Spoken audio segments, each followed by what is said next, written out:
നമസ്കാരം. വരാനിരിക്കുന്ന Ireland England T20 പരമ്പരകൾക്കുള്ള ശക്തമായ ഇന്ത്യൻ ക്രിക്കറ്റ് ടീമിനെ BCCI പ്രഖ്യാപിച്ചു. ക്രിക്കറ്റ് പ്രേമികളെയും പ്രത്യേകിച്ച് മലയാളികളെയും ഒരേ സമയം ആവേശത്തിലാഴ്ത്തുന്ന വലിയ മാറ്റങ്ങളോടെയാണ് പുതിയ 2020 ടീം അണിനിരക്കുന്നത്. സീനിയർ താരം ശ്രേയസ് അയ്യരെ ടീമിൻ്റെ പുതിയ നായകനായി പ്രഖ്യാപിച്ചതാണ് ടീമിലെ പ്രധാന മാറ്റങ്ങളിലൊന്ന്. കേരളവുമായി അടുത്ത ബന്ധമുള്ള പാതി മലയാളിയായ ശ്രേയസ് അയ്യർ നായകസ്ഥാനത്തേക്ക് എത്തുമ്പോൾ മലയാളി ക്രിക്കറ്റ് പ്രേമികൾക്ക് ഇത് ഇരട്ടി മധുരമാണ് സമ്മാനിക്കുന്നത്. ലോകകപ്പ് ഹീറോ സഞ്ജു സാംസൺ ടീമിലെ പ്രധാന കളിക്കാരനായി സ്ഥാനം നിലനിർത്തിയിട്ടുണ്ട്. വരും ദിവസങ്ങളിൽ നടക്കാനിരിക്കുന്ന ഇരു പരമ്പരകൾക്കും ഒരേ സ്ക്വാഡിനെ തന്നെ നിലനിർത്താനാണ് സെലക്ഷൻ കമ്മിറ്റി തീരുമാനിച്ചിരിക്കുന്നത്. ഇന്ത്യക്ക് ലോകകപ്പ് കിരീടം നേടിത്തന്ന തൊട്ടടുത്ത കളിക്കുള്ള ടീമിൽ പോലും ഇടം നേടാനാകാതെ മുൻ ക്യാപ്റ്റൻ സൂര്യകുമാർ യാദവ് പുറത്തായതാണ് ക്രിക്കറ്റ് ലോകത്തെ ഞെട്ടിച്ച മറ്റൊരു വലിയ വാർത്ത. സമീപകാലം വരെ T20 ടീമിനെ നയിച്ചിരുന്ന സൂര്യകുമാർ യാദവിന് ഇത്തവണ ടീമിൽ സ്ഥാനമില്ല. ഫോമില്ലായ്മയും ടീമിലെ പുതിയ പരീക്ഷണങ്ങളുമാണ് സൂര്യകുമാറിന് നിരാശാകാലം സമ്മാനിച്ചുകൊണ്ട് ടീമിന് പുറത്തേക്കുള്ള വഴി തുറന്നത്. പകരം യുവനിരയ്ക്ക് വലിയ പ്രാധാന്യം നൽകിക്കൊണ്ടുള്ള ഒരു പരീക്ഷണ സ്ക്വാഡാണ് സെലക്ടർമാർ ഇത്തവണ പ്രഖ്യാപിച്ചിരിക്കുന്നത്. തിലക് വർമ്മയാണ് വൈസ് ക്യാപ്റ്റൻ.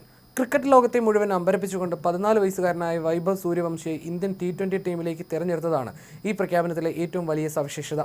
ആഭ്യന്തര ക്രിക്കറ്റിലും അണ്ടർ-19 തലത്തിലും വിസ്മയ പ്രകടനം കാഴ്ചവെച്ച ഈ യുവ ഇടങ്കയ്യൻ ബാറ്റർക്ക് ലഭിക്കുന്ന ആദ്യ അന്താരാഷ്ട്ര വിളിയാണിത്. ഇത്രയും ചെറിയ പ്രായത്തിൽ ഇന്ത്യൻ സീനിയർ ടീമിലേക്ക് ഒരു താരം തിരഞ്ഞെടുക്കപ്പെടുന്നത് സമീപകാല ക്രിക്കറ്റ് ചരിത്രത്തിൽ തന്നെ ആദ്യമായിട്ടാണ്. വൈഭവിൻ്റെ ഈ ചരിത്ര സെലക്ഷൻ ടീമിലെ വലിയൊരു തലമുറ മാറ്റത്തിൻ്റെ സൂചന കൂടിയാണ്. മലയാളി താരം സഞ്ജു സാംസൺ ടീമിലെ പ്രധാന ശക്തിയായി ഇടം പിടിച്ചതോടെ ആരാധകർ വലിയ ആവേശത്തിലാണ്. എന്നാൽ ടീമിൽ മറ്റൊരു വിക്കറ്റ് കീപ്പർ ബാറ്ററായ ഇഷാൻ കിഷനും തിരിച്ചെത്തിയിട്ടുണ്ട്. അതിനാൽ തന്നെ പ്ലേയിങ് 11-ലെ വിക്കറ്റ് കീപ്പർ മത്സരത്തിനായി സഞ്ജുവും ഇഷാനും തമ്മിൽ വരും മത്സരങ്ങളിൽ കടുത്ത മത്സരം തന്നെ ഉണ്ടായേക്കും. വെടിക്കെട്ട് ഓപ്പണർ അഭിഷേക് ശർമ്മയും ടീമിലുള്ളതിനാൽ ബാറ്റിംഗ് നിര അതീവ ശക്തമാണ്. നായകനായി ചുമതലയേറ്റ ശ്രേയസ് അയ്യരെ സംബന്ധിച്ച് ഈ വിദേശ പരമ്പരകൾ കരിയറിൽ വലിയൊരു പരീക്ഷണ ഘട്ടമാണ്. നായകൻ എന്ന നിലയിലും മധ്യനിര ബാറ്റർ എന്ന നിലയിലും മികച്ച പ്രകടനം പുറത്തെടുത്ത് ടീമിനെ മുന്നിൽ നിന്ന് നയിക്കാനാകും ശ്രേയസ് ശ്രമിക്കുക. തിലക് വർമ്മ, നിതീഷ് റെഡ്ഡി എന്നിവരും മധ്യനിരയ്ക്ക് കരുത്ത് പകരാൻ സ്ക്വാഡിലുണ്ട്. T20 ഫോർമാറ്റിൽ ടീമിൻ്റെ സന്തുലിതാവസ്ഥ നിലനിർത്താൻ മികച്ച ഓൾറൗണ്ടർമാരെയാണ് സെലക്ടർമാർ ടീമിൽ ഉൾപ്പെടുത്തിയിരിക്കുന്നത്.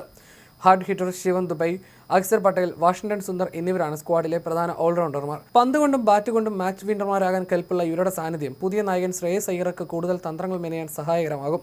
പേസ് ബോളിംഗ് നിരയെ നയിക്കുന്നത് മുഹമ്മദ് സിറാജും അർഷ്ദീപ് സിംഗുമായിരിക്കും. ഇടങ്കയ്യൻ പേസറായ അർഷ്ദീപിൻ്റെ ഡെത്ത് ഓവർ സ്പെല്ലുകളും സിറാജിൻ്റെ തുടക്കത്തിലെ വിക്കറ്റ് വേട്ടയും ഇന്ത്യൻ നിരയ്ക്ക് വലിയ തുണയാകും.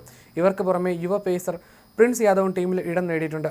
സ്പിൻ ബോളിംഗിൽ അക്സറിനും സുന്ദറിനും പുറമെ മിസ്റ്ററി സ്പിന്നർ വരുൺ ചക്രവർത്തിയും ടീമിലുണ്ട്. IPL-ലും അന്താരാഷ്ട്ര തലത്തിലും മികച്ച പ്രകടനം നടത്തിയ വരുണിൻ്റെ സ്പിൻ കണികൾ അയർലൻഡിലെയും ഇംഗ്ലണ്ടിലെയും സാഹചര്യങ്ങളിൽ എതിർ ബാറ്റ്സ്മാൻമാർക്ക് കടുത്ത വെല്ലുവിളി ഉയർത്തുമെന്ന് ഉറപ്പാണ്. അനുഭവ സമ്പത്തുള്ള കളിക്കാരുടെ സാന്നിധ്യമുണ്ടെങ്കിലും യുവനിരയ്ക്ക് കൂടുതൽ പ്രാധാന്യം നൽകിയുള്ളതാണ് പുതിയ ഇന്ത്യയുടെ 2020 ടീം.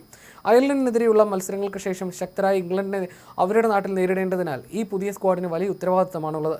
വരും ദിവസങ്ങളിൽ നടക്കാനിരിക്കുന്ന പരിശീലന ക്യാമ്പുകൾക്ക് ശേഷം ഇന്ത്യൻ സംഘം അയർലൻഡിലേക്ക് തിരിക്കും. പുതിയ നായകന് കീഴിൽ സഞ്ജു സാംസൺ പ്ലേയിങ് 11-ൽ സ്ഥാനം ഉറപ്പിക്കുമെന്നും പുതുമുഖ താരം വൈഭവ് സൂര്യവംശിയുടെ അരങ്ങേറ്റം ചരിത്രമാകുമെന്നുമാണ് ആരാധകർ പ്രതീക്ഷിക്കുന്നത്.